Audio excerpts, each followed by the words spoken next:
नमः शिवाय। हर हर महादेव। माता पार्वती की जय। प्यारे भक्तगणों, आज आप श्रवण करेंगे आषाढ़ महीने की शुक्ल पक्ष की प्रदोष व्रत कथा। स्कंद पुराण में वर्णित एक कथा के अनुसार प्राचीन काल में एक विधवा ब्राह्मणी अपने पुत्र को लेकर भिक्षा लेने जाती थी और संध्या को लौटती थी। एक दिन जब वह भिक्षा लेकर लौट रही थी तो उसे नदी किनारे एक सुंदर बालक दिखाई दिया जो विदर्भ देश का राजकुमार धर्मगुप्त था। शत्रुओं ने उसके पिता को मारकर उसका राज्य हड़प लिया था। उसकी माता की भी मृत्यु अकाल हुई थी। ब्राह्मणी को उस बालक को देखकर बहुत दया आई और उसने उस बालक को अपना लिया और उसका पालन पोषण किया। कुछ समय पश्चात ब्राह्मणी दोनों बालक के साथ देवयोग से देव मंदिर में गई। वहां उनकी भेंट ऋषि सांडल्य से हुई। ऋषि सांडल्य ने ब्राह्मणी को बताया कि जो बालक उन्हें मिला है वह विदर्भ देश का राजा का पुत्र है जो युद्ध में मारे गए थे और उनकी माता को ग्रह ने अपना भोजन बना लिया था। ऋषि सांडल्य ने ब्राह्मणी को प्रदोष व्रत करने की सलाह दी। ऋषि आज्ञा से दोनों बालकों ने भी प्रदोष व्रत करना शुरू कर दिया। एक दिन दोनों बालक वन में घूम रहे थे, तभी उन्हें कुछ गंधर्व कन्याएं नजर आई। ब्राह्मण बालक तो घर लौट आया, किंतु राजकुमार धर्मगुप्त अंशुमति नाम की गंधर्व कन्या से बात करने लगे। गंधर्व कन्या और राजकुमार एक दूसरे पर मोहित हो गए। कन्या ने विवाह हेतु राजकुमार को अपने पिता से मिलवाने के लिए बुलवाया। दूसरे दिन जब वह पुनः गंधर्व कन्या से मिलने आया तो गंधर्व कन्या के पिता ने बताया कि वह विदर्भ देश का राजकुमार है। भगवान शिव की आज्ञा से गंधर्व राज ने अपनी पुत्री का विवाह राजकुमार धर्मगुप्त से करवाया।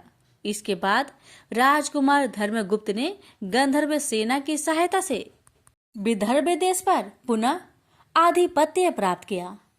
यह सब ब्राह्मणी और राजकुमार धर्मगुप्त के प्रदोष व्रत करने का फल था। स्कंद पुराण के अनुसार जो भक्त प्रदोष व्रत के दिन शिव पूजा के बाद एकाग्र होकर प्रदोष व्रत कथा सुनता या पढ़ता है उसे 100 जन्मों तक कभी दरिद्रता नहीं होती।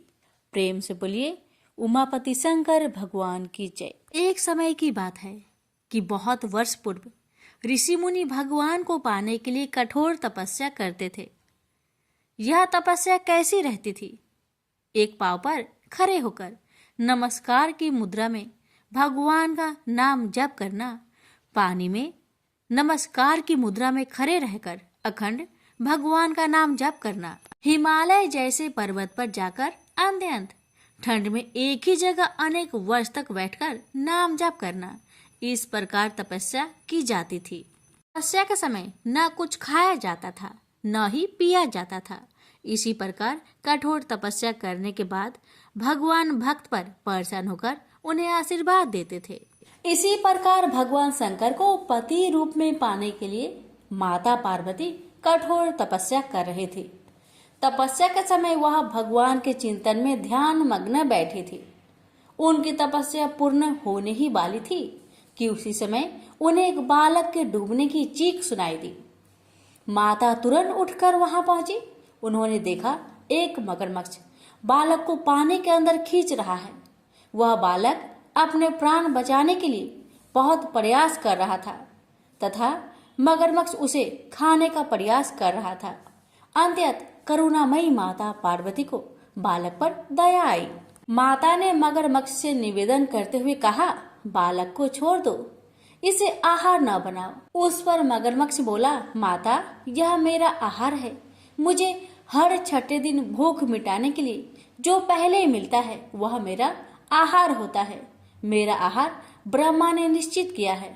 माता पार्वती ने फिर कहा, आप इसे छोड़ दो, मैं इसके बदले अपनी तपस्या का फल आपको दूंगी। पार्वती माता ने बालक के प्राणों की रक्षा के लिए अपनी कठोर तपस्या का फल दांव पर लगाया। मगरमच्छ ने भी उसे स्वीकार किया। पार्वती माता ने उसी समय संकल्प किया और अपनी पूरी तपस्या का फल उस मगरमच्छ को दे दिया। मगरमच्छ को माता के तपस्या का फल प्राप्त होने के कारण वह सूर्य के जैसे चमक उठा। उसकी बुद्धि में शुद्ध हो गई। उसने कहा, माता, आप अपना पुण्य वापस ले लीजिए, मैं इस बालक को छोड़ दूंगा। माता ने तो वचन दिया था, इसलिए उन्होंने तपस्या का फल वापस लेने से मना कर दिया और वह बालक को गोद में लेकर ममता से दुलारने लगी। बाद में माता ने उस बालक को उसके घर सुरक्षित लौटा दिया और वे अपने स्थान पर वापस आ गई। भगवान शिव जी को प्राप्त करने हेतु उन्होंने पुनः तप करना आरंभ कर दिया। उसी समय भगवान शिव जी माता पार्वती के सामने प्रकट हो गए।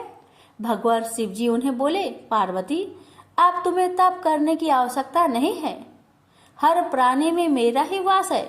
तुमने उस मगरमच्छ को अपने तप का जो फल दिया है वह मुझे ही प्राप्त हुआ है, इसलिए तुम्हारे तप का फल अनंत गुना हो गया है। तुमने करुणा और ममता से द्रवित होकर बालक की रक्षा की, इसलिए मैं तुम पर प्रसन्न हूँ और तुम्हें अपनी पत्नी के रूप में स्वीकार करता हूँ। प्रेम से बोलिए उमापति शंकर भगवान की जय। एक समय की बात है, एक क्षेत्र में पुत्र की प्राप्ति हेतु भगवान शिव से आज्ञा लेकर पार्वती ने 1 वर्ष तक चलने वाले पुण्य व्रत का समापन किया। व्रत की समाप्ति पर पुरोहित सनत कुमार ने देवी पार्वती से कहा, सुव्रते, मुझे दक्षिणा चाहिए। पार्वती ने मुंह मांगी दक्षिणा देने का वचन दिया।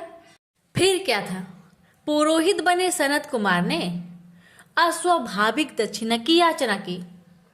देवी, इस व्रत में दक्षिणा स्वरूप मुझे अपने पति को दीजिए। यह सुनते ही देवी पार्वती पर जैसे वज्रपात हुआ। वो व्याकुल होकर विलाप करती हुई मूर्छित हो गई। पार्वती को मूर्छित देखकर ब्रह्मा, विष्णु और मुनियों को हंसी आ गई। उन्होंने पार्वती को समझाने के लिए भगवान शिव को भेजा। पार्वती की मूर्छा टूटने पर शिव ने उन्हें समझाया, हे देवी, देव कार्य, पितृ कार्य या नित्य नैमित्तिक जो भी कार्य दक्षिणा से रहित होता है निष्फल हो जाता है। उस कर्म से दाता कालसूत्र नामक नगर में गिरता है। इसके बाद वह दीन होकर शत्रुओं से पीड़ित होता है। ब्राह्मण को संकल्प की हुई दक्षिणा उस समय न देने से वह बढ़कर कई गुना हो जाती है। भगवान विष्णु और ब्रह्मा ने पार्वती से धर्म रक्षा के लिए अनुरोध किया। धर्म ने भी समझाया, देवताओं ने भी कहा, मुनियों ने भी दक्षिणा देने की प्रेरणा दी। फिर भी पार्वती चुप रही। तब सनत कुमार ने कहा, हे शिवे, या तो आप मुझे दक्षिणा में अपने पति को प्रदान कीजिए या अपने दीर्घकालीन कठोर तप का फल भी त्याग दीजिए। इस महान कर्म की दक्षिणा न मिलने पर मैं इस दुर्लभ कठोर व्रत का फल ही नहीं, आपके समस्त कर्मों का फल भी प्राप्त कर लूंगा। उद्गन होकर पार्वती ने कहा, पति से वंचित हो जाने वाले कर्म से क्या लाभ? दक्षिणा देने तथा धर्म और पुत्र की प्राप्ति से मेरा क्या हित होगा? पृथ्वी देवी की उपेक्षा कर वृक्ष की पूजा करने से क्या प्राप्त हो सकेगा? साध्वी स्त्रियों के लिए पति 100 पुत्र के समान होता है। ऐसी स्थिति में यदि व्रत में अपने पति को ही दक्षिणा दे दी जाए तो पुत्र से क्या लाभ? यह सत्य है कि पुत्र पति का ही अंश होता है, लेकिन उसका एकमात्र मूल तो पति ही होता है। मूल धन के नष्ट होने पर समस्त व्यापार ही विनष्ट हो जाता है। उसी समय आकाश में देवताओं और ऋषियों ने एक रत्न निर्मित रथ देखा जो पार्षदों से घिरा हुआ था। उस रथ से श्री नारायण उतरकर देवताओं के सम्मुख उपस्थित हुए। उन श्री नारायण को ब्रह्मा, विष्णु और शिव ने रत्न सिंहासन पर बैठाकर उन्हें प्रणाम किया और हाथ जोड़कर गदगद कंठ से स्तुति की। वहां का सारा वृत्तांत जानकर श्री नारायण ने कहा, शिव प्रिया पार्वती का यह व्रत लोक शिक्षा के लिए है, अपने लिए नहीं, क्योंकि ये तो स्वयं समस्त व्रतों एवं तपस्याओं का फल प्रदान करने वाली है। इनकी माया से ही चराचर जगत मोहित है। फिर उन्होंने पार्वती को संबोधित कर कहा, हे शिवे, इस समय तुम महादेव जी को दक्षिणा में देकर अपना व्रत पूर्ण कर लो। फिर समुचित मूल्य देकर अपने जीवन धन को वापस ले आना। गौओं की भांति शिव भी विष्णु के शरीर में ही है, अतः तुम ब्राह्मण और गो मूल्य प्रदान कर अपने पति को लौटा लेना। यह कहकर वे अंतर ध्यान हो गए। तब पार्वती प्रसन्न मन से अपने प्राण सर्वस्व को दक्षिणा में देने के लिए तैयार हो गई। उन्होंने हवन की पूर्ण आहुति की और अपने जीवन नाथ शिव को दक्षिणा रूप में दे दिया। इसके बाद उन्होंने पुरोहित सनत कुमार से निवेदन किया, हे ब्रिब्बर, गौ का मूल्य मेरे पति के बराबर है। मैं आपको अत्यंत सुंदर 1,00,000 गौ प्रदान करूंगी। इसके बदले में आप मेरे जीवन सर्वस्व को लौटा दीजिए। प्राणनाथ के मिल जाने पर मैं पुनः ब्राह्मणों को विपुल दक्षिणाएं प्रदान करूंगी। तब सनत कुमार ने पार्वती से कहा, हे देवी, मैं ब्राह्मण हूँ, मैं 1,00,000 गौ लेकर क्या करूंगा?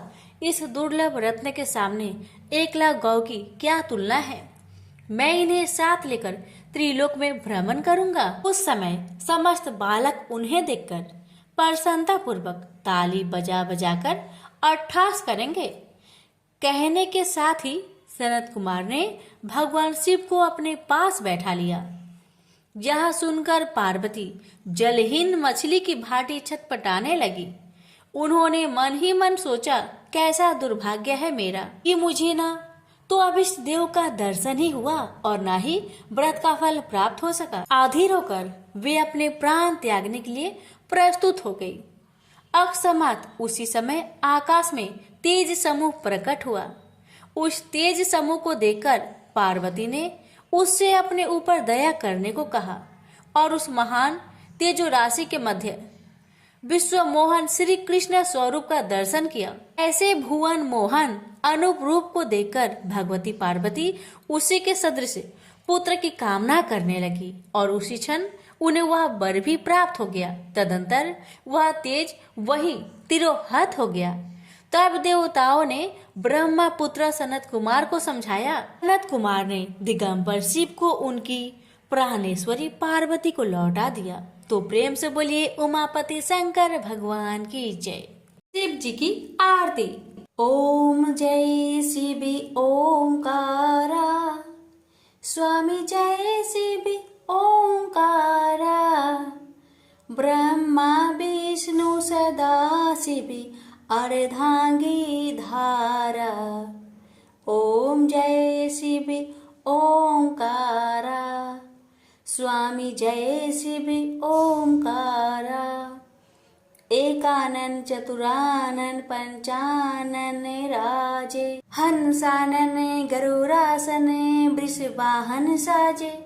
ओम जय शिव ओंकारा, स्वामी जय शिव ओंकारा, दो भुज चार चतुर्भुज 10 भुज अति सोहे, त्रिगुण रूप निरखते त्रिभुवन जन मोहे।